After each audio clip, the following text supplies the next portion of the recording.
In this video, we're going to look at describing places in Arabic. The basic grammatical construct used in describing places is the fronted predicate. And we're going to discuss how to form a fronted predicate or a khabar muqaddam in Arabic. Here's a sentence, Ar-rajulu fid-dari. This is a simple nominal sentence with a subject and a predicate. Ar-rajulu fid-dari. The man is in the house. In that sentence, we have alif lam on ar-rajul, making it definite. But what about a sentence that starts with an indefinite noun, such as rajulun fid-dari? Now in Arabic, this would be an incomplete sentence. Rajulun fid-dari doesn't mean a man is in the house. It's incomplete, meaning that Arabs would wonder what's coming next. A man in the house is... So we're going to do something different. We're going to move the subject, rajulun, to the end of the sentence and front the khabar, which is the predicate of the sentence. So we would then say, fiddari rajulun. This is called a khabar muqaddam, and this is how we would write a sentence that says a man is in the house. We could also translate this as there is a man in the house. When describing places, we usually end up using the indefinite, such as when we say there is a small garden in front of the house. أمام البيت حديقة صغيرة.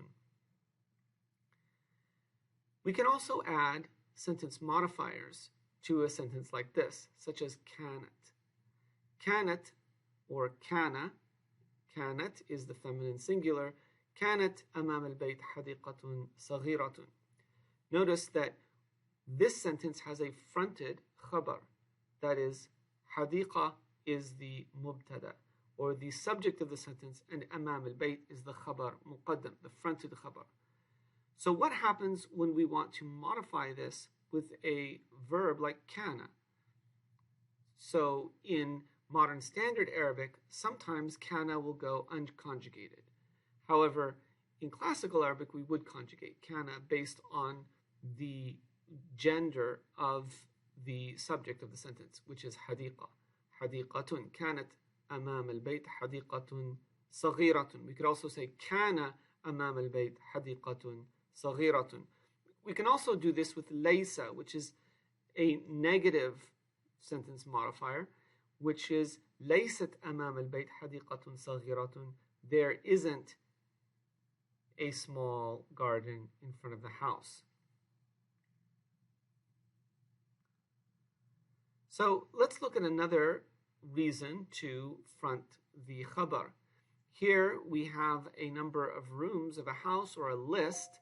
غرفة الاستقبال وثلاث غرف النوم وحمامان. So we have the غرفة الاستقبال, the living room, and 3 bedrooms and 2 bathrooms, okay, في الشقة, in the apartment. Now notice غرفة الاستقبال is definite because it's an idafa.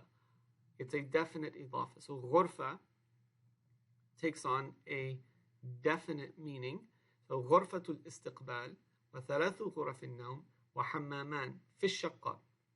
When we have a long list, however, it makes it easier to front the khabar. So technically, غرفة الاستقبال can come at the beginning of the sentence.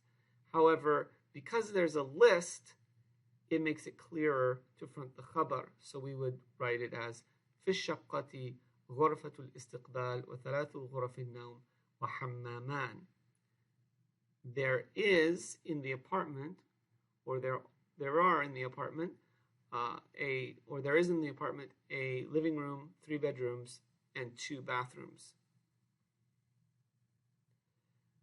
Here we have amam, which we've already seen, which means in front of. Baina is between. Fawqa is above. Wara is behind. And taht is under. These are all adverbials that talk about place. So we can call these adverbs or adverbials. Now, we also have bijanib, which means next to. However, it functions differently because bi, which precedes janib and is connected to it, is actually a preposition. So, amam, baina, fawq, wara, taht, these are adverbials. However, bijanib, although it has the meaning of an adverbial, structurally is a prepositional phrase. Now, here we have ash-shajaratu wara al-bayt. The tree is behind the house. So behind the house, we have wara, behind is an adverbial. Ash-shajaratu wara al-bayt. We can also say ash-shajaratu bijanib al-bayt. Here, bi is a preposition and it introduces a prepositional phrase, bijanib al-bayt. So here are some rules to remember. Sentences in Arabic that describe places usually involve an indefinite subject, which is delayed. Another way of saying this is that the predicate is fronted, khabar muqaddam. We can add kana or laysa to modify this nominal sentence. However, the fronted structure still remains. Ma'as salama.